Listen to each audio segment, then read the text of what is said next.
Buenas mis jóvenes Padawan, bienvenidos al canal. Bueno, vamos a seguir hablando de novelas de ciencia ficción y de su adaptación a otros medios, fundamentalmente en sí. Entonces, habíamos hablado de Dune la vez pasada. De más está decir que las novelas de las que voy a estar hablando aquí son novelas recomendadas por mí. O sea, no solamente estoy haciendo una especie de reseña de la historia, sino que además también muchas personas pueden que no hayan leído la novela y sí hayan visto la película o la serie. Entonces, está claro que es una especie de lista de recomendación también. Eh, es saludable aclarar que en este canal generalmente yo promuevo mucha ciencia ficción latinoamericana, mucha ciencia ficción contemporánea de los países no desarrollados, ciencia ficción africana, ciencia ficción latinoamericana, ciencia ficción caribeña. Y por supuesto, en esta serie no vamos a tener mucho de eso porque el monopolio de audiovisual, el monopolio de las películas, de las series, del streaming, lo tiene generalmente todo el mundo, incluso de los videojuegos.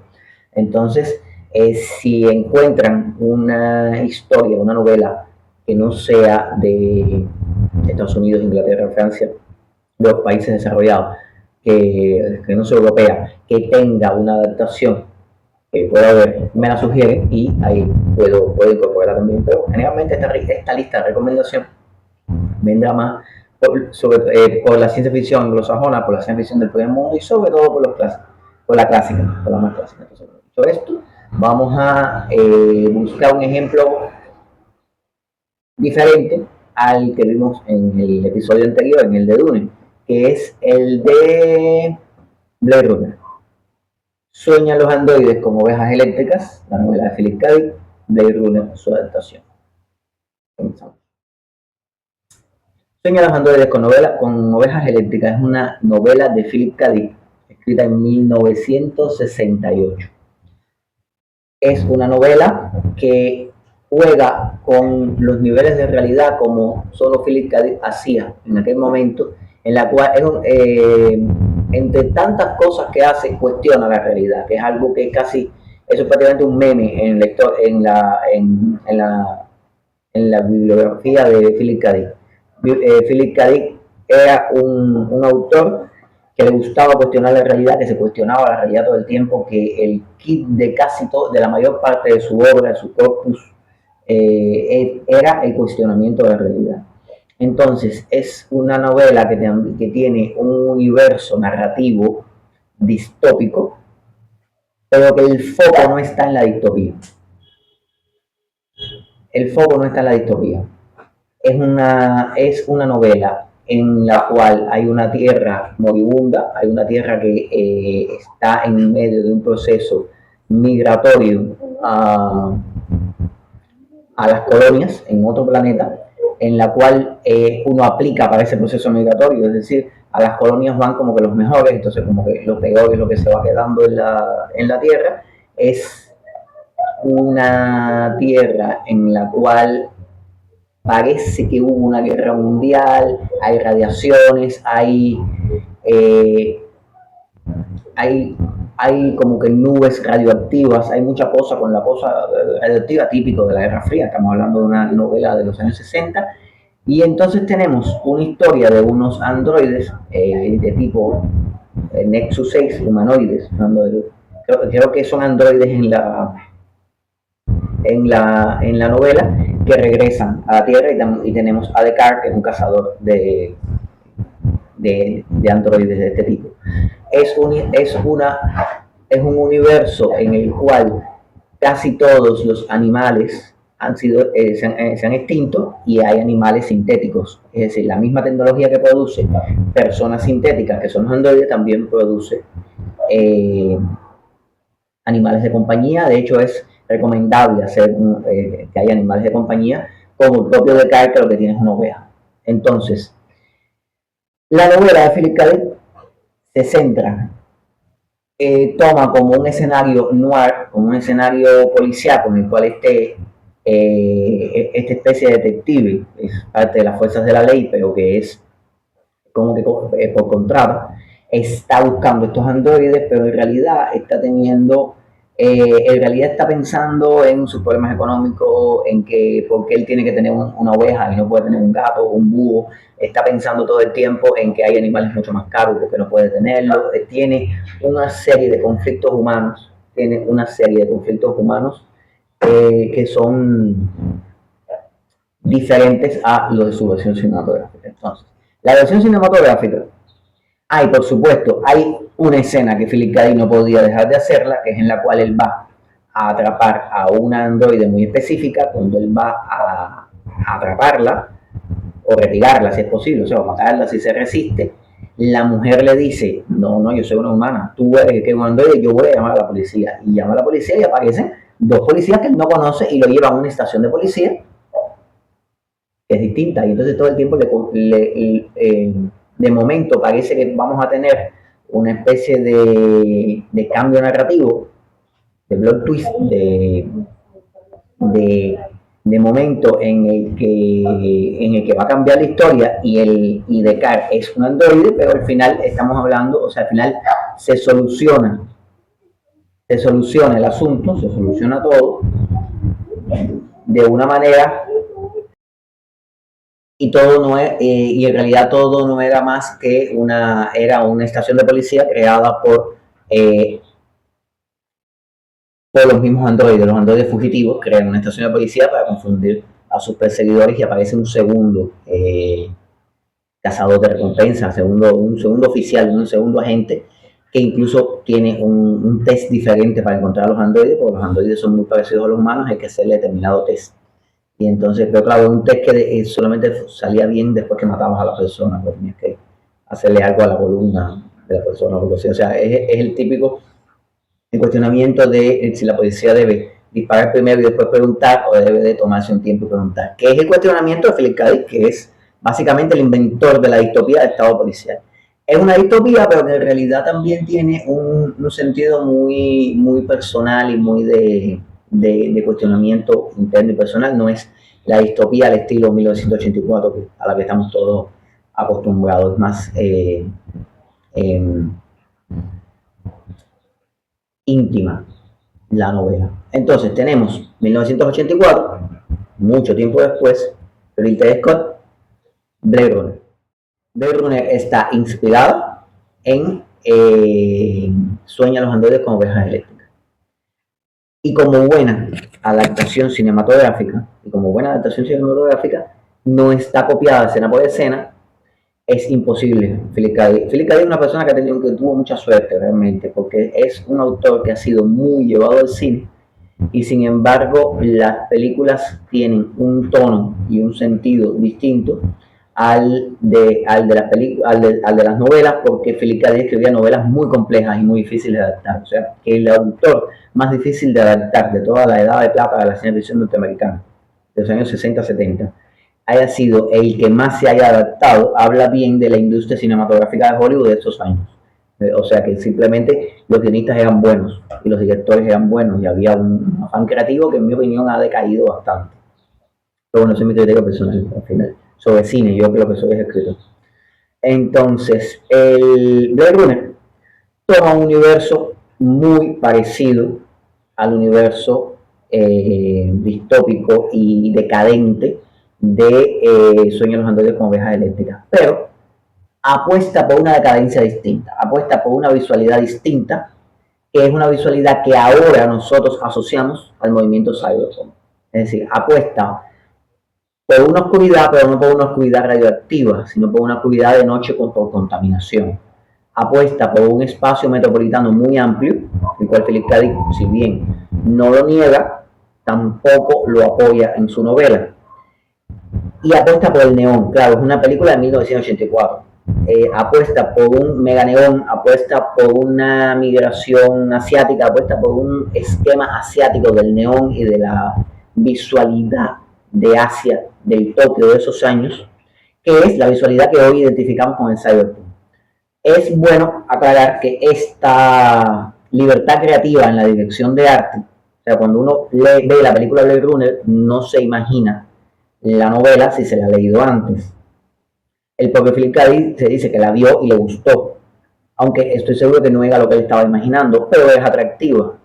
El movimiento cyberpunk estaba naciendo en ese momento. El propio William Gibson asegura, y o sea, es una anécdota de Gibson, que él fue a ver el Blade Runner y cuando salió quiso quemar el manuscrito de Neuromante porque era lo mismo que él había conseguido.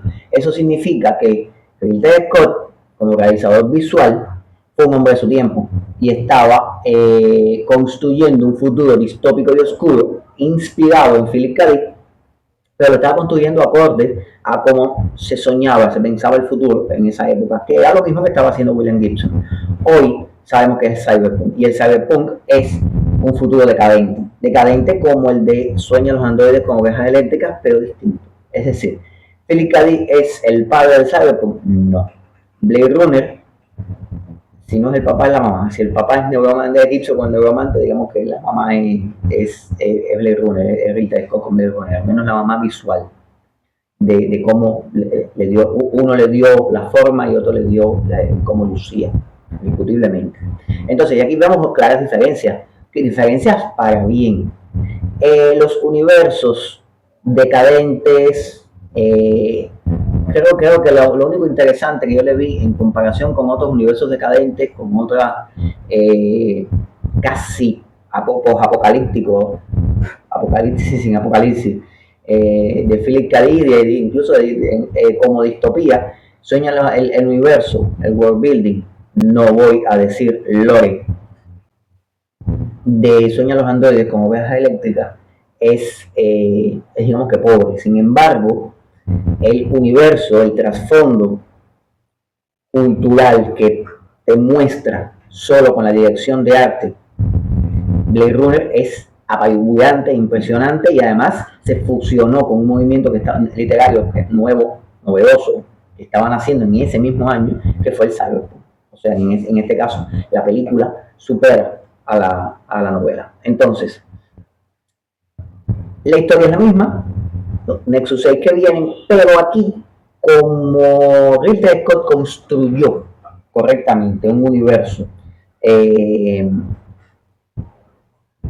oscuro pero próspero, con colonias pero con un hipercapitalismo o al menos una hipermercantilización o hipermarketing en cuanto a las grandes pantallas y a las grandes cosas.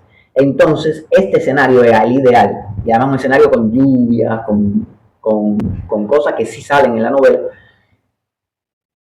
era el ideal para hacer una historia noir, para hacer una historia policíaca. Y además tenemos a un detective que ni siquiera es un detective, es una especie de cazador de recompensa, que él bautiza como Blade Runner. Es decir, Blade Runner no es un nombre que saca en el libro. Si bien el test para identificar a los Nexus 6, a los humanoides, que aquí se les llama humanoides y no androides, al menos en la versión española que he visto toda la vida, para identificar a los humanoides Nexus 6, es verdad que existe el mismo test del libro, pero el libro, digamos que se recrea en el test, se recrea en determinado tipo de bajezas humanas, de conflictos internos, es más introspectiva, y aquí está pensando más en el policíaco. El policíaco siguiendo las leyes clásicas del noir. Este Descartes es un solterón, prácticamente fracasado, a diferencia del Descartes del libro, que es una persona que incluso está casado y tiene una oveja. Este no tiene una oveja, este no está preocupado por un animal de compañía, este es un ex policía frío que no tiene ningún tipo de empatía con los Nexus 6 y poco a poco empieza a empatizar. Interesante, y entonces todo está alrededor de los Nexus 6. ¿Por qué vienen los Nexus 6? Que creo que el foco de la película está más centrado en cómo el conflicto de los Nexus 6, que solamente pueden durar 5 años y vienen a ver a su creador para que les dé más tiempo de vida, vienen a implorarle a su creador, y al final, como son máquinas de matar, lo único que saben hacer correctamente es matar, y en Descartes persiguiéndolas, pero al mismo tiempo teniendo una relación de amor, una relación afectiva con otro Nexus 6, que es la secretaria del jefe, olvidé el nombre. Entonces, eso por una parte.